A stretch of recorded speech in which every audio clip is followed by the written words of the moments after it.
Today, I want to talk about something that every one of us struggles with: action, not dreams, not ideas, not plans, but action, the thing that separates the wishers from the doers, the talkers from the achievers, the average from the extraordinary. We've all had moments where we knew what needed to be done: that workout we skipped, that assignment we delayed, that phone call we avoided. And in those moments, we often tell ourselves, "I'll do it later," or "I'm not ready." But the truth is, you are never going to feel ready. If you wait for the perfect moment, it will never come. That's why you have to force yourself to take action. Many people believe that motivation is the key to success. They wait for that magical burst of inspiration to push them into action. They assume that once they feel ready or excited enough, they'll finally start chasing their goals. But here's the truth: motivation is unreliable. It's fleeting, inconsistent, and based entirely on emotion. You cannot build a meaningful life, business, career, or relationship by depending on a feeling that comes and goes. If you want real progress, real growth, and real achievement, you have to understand that action beats motivation every single time. The reason people stay stuck isn't because they lack intelligence, talent, or opportunity. It's because they're waiting to feel like doing the work. Think about it. How many times have you told yourself you'll start tomorrow? That you'll work out when you're in the mood, that you'll write that paper, make that call, or launch that project once you feel inspired. Days turn into weeks, weeks into months, and eventually nothing changes. That's because motivation is not a reliable strategy. It's like trying to light a fire with wet matches. Every once in a while, one might spark, but it won't burn for long. On the other hand, action creates momentum. When you take the first step, even if you don't feel like it, you engage your body and your mind. The moment you start doing, you begin to feel the energy shift. That's because action leads to progress, and progress creates its own kind of motivation. The sense of accomplishment, even from a small task, builds confidence, and that confidence fuels more action. It's a cycle, but the key is that it starts with doing, not feeling. Think of the gym. No one wakes up every day dying to go work out. Even professional athletes have days where they'd rather stay in bed, but they go anyway, not because they're motivated, but because they're disciplined. They've trained themselves to act regardless of how they feel.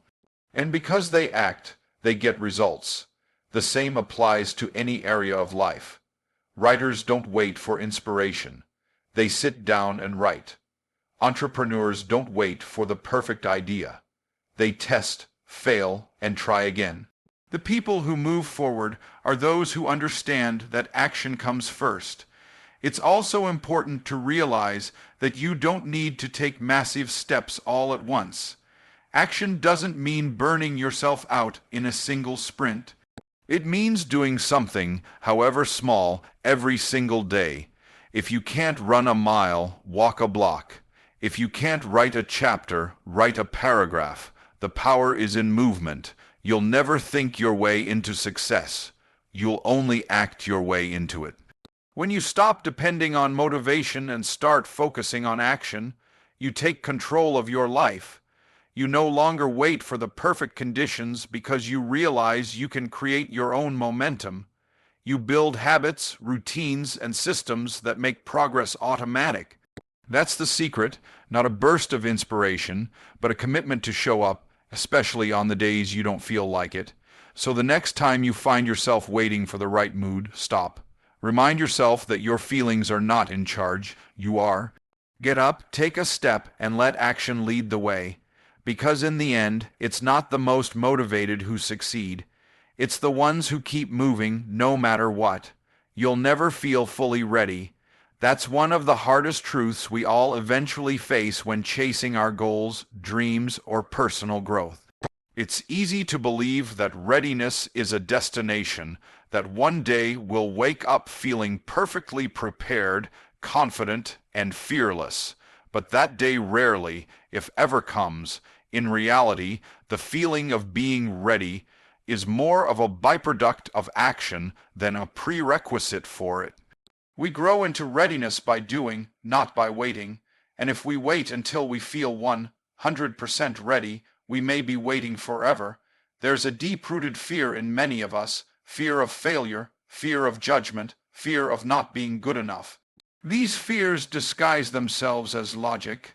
They say, wait until you've learned more, or hold off until conditions are perfect, or you'll start once you feel more confident. But these voices aren't giving you wisdom, they're feeding your doubt. They trick you into thinking preparation is the goal when the real goal is progress. You'll never learn everything before starting. You'll never have every answer. Life doesn't give us certainty. It gives us opportunities, and it's our job to take them, whether we feel ready or not.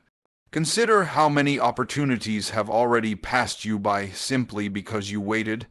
How many times have you said no to something that could have changed your life? A new job, a conversation, a trip, a challenge? We look back at these moments with regret, thinking, if only I had been more confident, or if only I had been better prepared. But the truth is, even now, if that same opportunity appeared again, you might still hesitate. Because the issue isn't the opportunity, it's the false belief that you need to feel a certain way before you act. Readiness is not a switch that suddenly flips. It's a skill that you build. When you take the first step, even if you feel nervous or unqualified, you teach yourself that action is possible despite fear. The more you act in the face of uncertainty, the more your confidence grows. You begin to realize that discomfort doesn't mean danger. It means growth. And over time, what once felt terrifying becomes second nature. But none of that happens if you keep waiting for the right time. Think about any major achievement or milestone in your life. Whether it was graduating, starting a new job, moving to a new place, or even entering a relationship, chances are you didn't feel completely ready. But you did it anyway, and in doing so you adapted, you learned, and you grew. That same principle applies to everything else in life. Readiness doesn't come first. Experience does. We often admire people who take bold action, thinking they must be fearless. But most of them aren't. They're just people who decided to move forward despite their fear. They understood that courage is not the absence of fear, it's the decision that something else is more important. When you put purpose above comfort, when you choose progress over perfection, you unlock your true potential. So if you're waiting to feel ready before you make your move, you're not alone. But understand this, readiness is a lie we tell ourselves to avoid risk. It's a comfortable illusion that keeps us stuck. The truth is, you become ready by showing up, by trying, by failing, and by trying again. The only way to know what you're capable of is to do the thing you're afraid of. Don't let the absence of readiness keep you from the life you want. Take the leap, say yes, start now, because the path to readiness is not made of planning and waiting. It's built with action. Discomfort is part of growth. That's a truth many try to avoid, but it's one that defines every meaningful transformation. We're wired to seek comfort, to avoid pain and uncertainty, and to stay in the safety of what we know. But growth never happens in that space. It happens when we push our limits, step into the unknown, and challenge ourselves beyond what feels easy or familiar. The path to becoming stronger, wiser, more capable, and more successful is paved with discomfort. It's not something to fear, it's something to embrace. Think about the physical body. If you want to build muscle, you have to lift weights, and lifting weights, especially when done properly, is uncomfortable. Your muscles ache, your body resists, and your mind tries to convince you to stop. But in that stress, growth begins. The muscle fibers tear so they can rebuild stronger. Without that discomfort, there is no progress. The same principle applies to your mind, your habits, your career, and your character. When you challenge yourself, when you put yourself in situations that stretch you, you evolve. It doesn't feel good in the moment, but it builds you. Discomfort is the gap between who you are now and who you are becoming. It's the feeling you get when you're learning something new, when you're doing something scary, when you're pushing against your limits. It's not there to punish you, it's there to prepare you. Every great achievement, every moment of personal breakthrough starts with a decision to endure the discomfort that comes with it. Want to speak confidently in public? You'll have to stumble through awkward silences first. Want to start your own business? You'll have to face uncertainty, long hours, and rejection. Want to break a bad habit? You'll have to fight the pull of familiarity and face the discomfort of change. But here's the thing, discomfort is temporary, it fades, and what you gain on the other side of it lasts. Strength, confidence, skills, resilience. These things are built in the moments you want to quit, but choose to keep going. The ability to sit with discomfort, to not let it control you, is one of the most valuable life skills you can develop. It means you're not ruled by fear or laziness. It means you're driven by purpose. Most people never reach their potential because they run from discomfort. They take the easy path, the familiar road, the routine that feels safe. But safety can be a cage. Comfort can keep you stagnant. If you never feel uncomfortable, you're probably not growing. You're probably just repeating the same cycle, day after day, hoping for a different result. Discomfort is also a powerful teacher. It shows you where your limits are, and then dares you to expand them. It reveals your weaknesses so you can strengthen them. It humbles you, reminding you that growth doesn't come without effort. The most successful people in any field didn't get there because it was easy. They got there because they were willing to be uncomfortable for longer than others. You don't have to seek pain for the sake of it, but you do need to understand that pain often accompanies progress. The butterflies in your stomach before a big decision, the nervous energy before a challenge, the fear of failing, all of that is natural, and it's not a sign to stop. It's a sign that you're on the edge of something meaningful. So the next time you feel discomfort, don't run from it. Lean into it. Let it guide you. Let it remind you that you're not stuck. You're stretching. You're building something. You're becoming someone. And every uncomfortable step is one step closer to the version of you that you're meant to be. Growth is not supposed to feel easy. It's supposed to feel real. Small steps matter more than most people realize. In a world that glorifies overnight success and dramatic transformations, it's easy to overlook the quiet, consistent effort that actually drives real progress. We often think we need to make massive changes to see results. We believe that unless we can do something big, it's not worth doing at all. But that mindset is one of the greatest barriers to growth. The truth is, success isn't about one big leap, it's about many small, intentional steps taken day after day. When we look at successful people, we often only see the highlights. We see the book deal, the promotion, the fit body, the thriving business. What we don't see are the small, sometimes invisible steps they took behind the scenes. The early mornings, the practice sessions, the quiet decisions, the moments of discipline when no one was watching. Big achievements are just the result of hundreds, sometimes thousands, of small actions compounded over time. Small steps are powerful because they're manageable. They lower the barrier to entry. When a task feels too big or overwhelming, we tend to procrastinate or avoid it altogether. But when we break it down into something small, something we can do right now, it becomes doable. And once we take that small step, we build momentum. One small win leads to another. The energy builds. The confidence builds. Before long, you've created progress you never thought possible. Consider how habits are formed. You don't wake up one day with a completely different lifestyle. Change begins with tiny shifts. Choosing water over soda, walking for 10 minutes, reading one page of a book. These things may seem insignificant in the moment, but over time they add up. A single workout won't change your body, but doing it consistently over weeks and months absolutely will. The same goes for saving money, learning a skill, or improving a relationship. It's not the grand gestures, it's the little things done consistently that create lasting impact. Small steps also help overcome fear and resistance.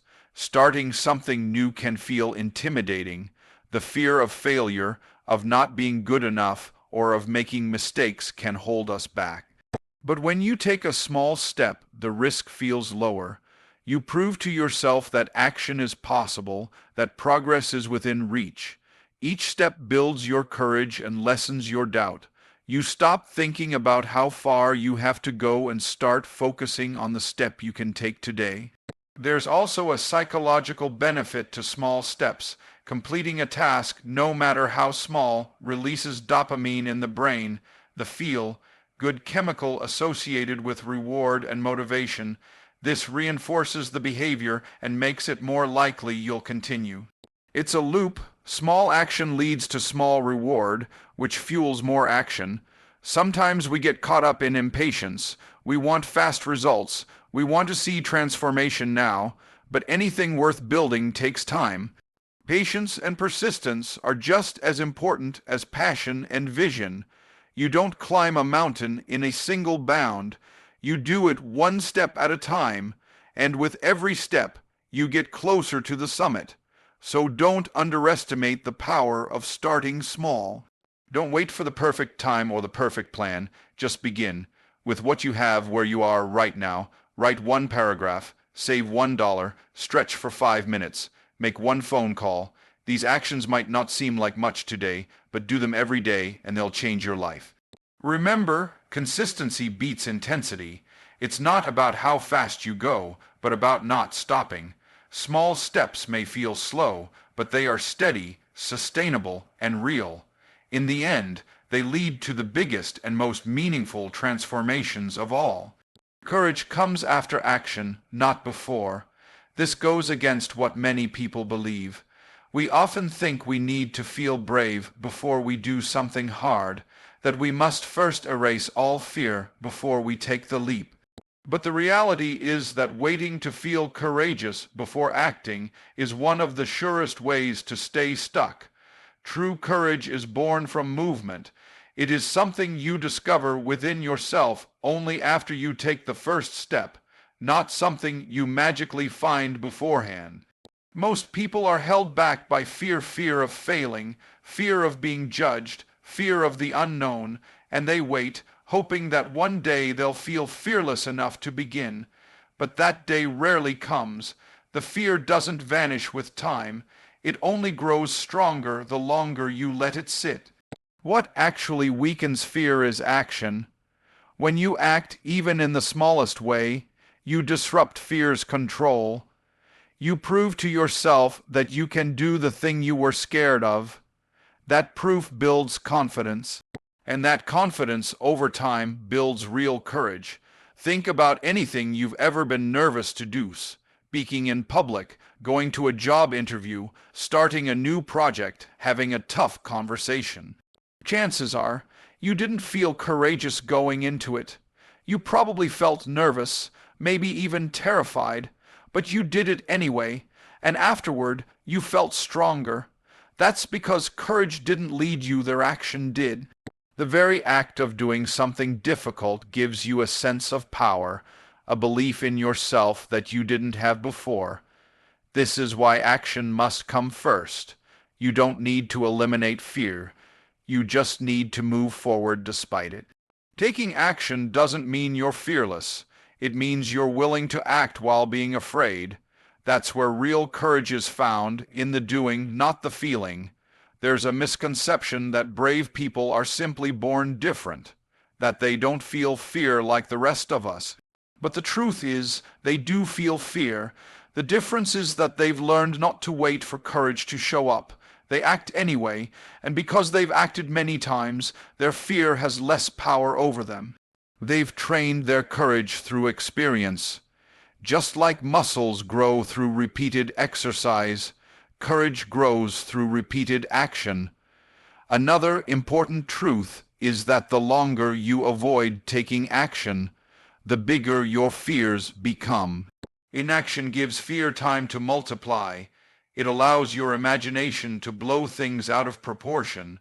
But when you face fear head on, you often realize it wasn't as bad as you thought. Action shrinks fear. It brings reality into focus and removes the illusion that fear is unbeatable. This doesn't mean every action will go perfectly. You might stumble, you might fail, but even failure builds courage, because once you survive it, you're no longer afraid of it. You realize that you're stronger than you thought. You gain resilience, clarity, and a deeper trust in yourself. So if you're waiting for courage to start, stop waiting. Take one step. Say yes to the opportunity. Speak up, show up. Begin, even with shaking hands and a racing heart. You don't need to be fearless. You just need to be willing. The courage you're looking for is on the other side of that action. It's earned, not found. Every time you act in spite of fear, you grow.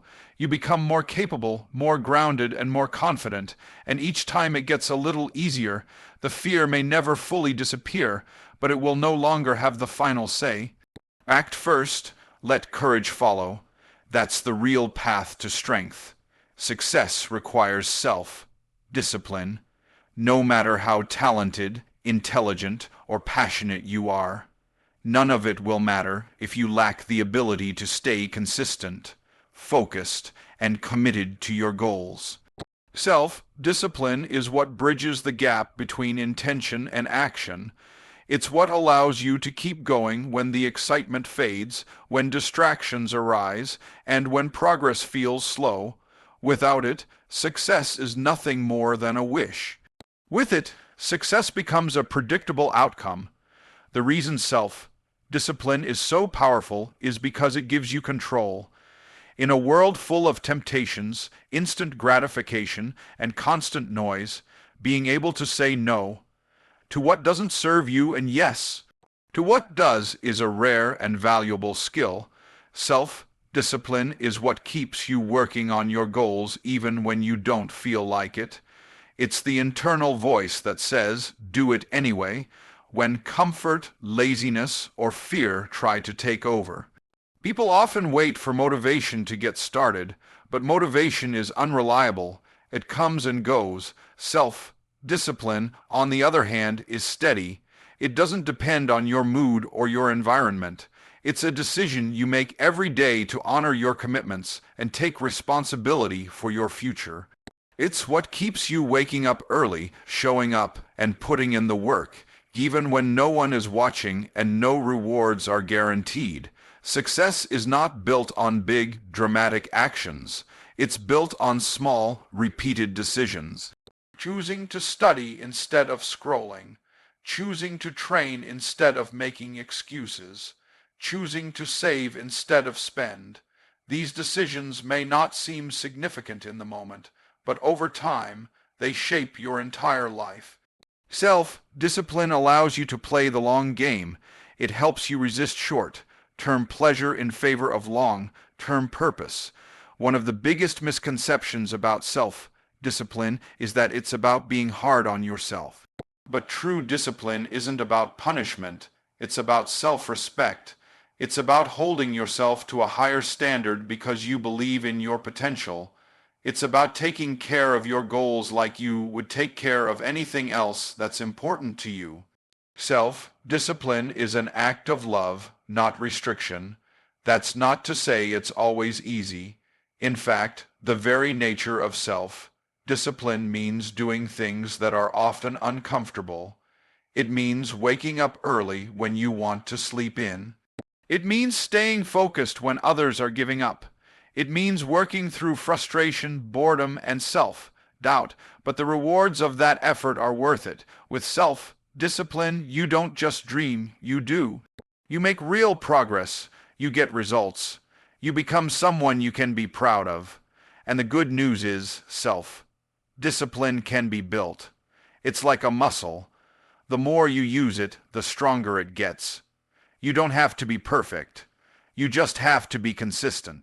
Start small, set clear goals, remove distractions, create routines that support your growth.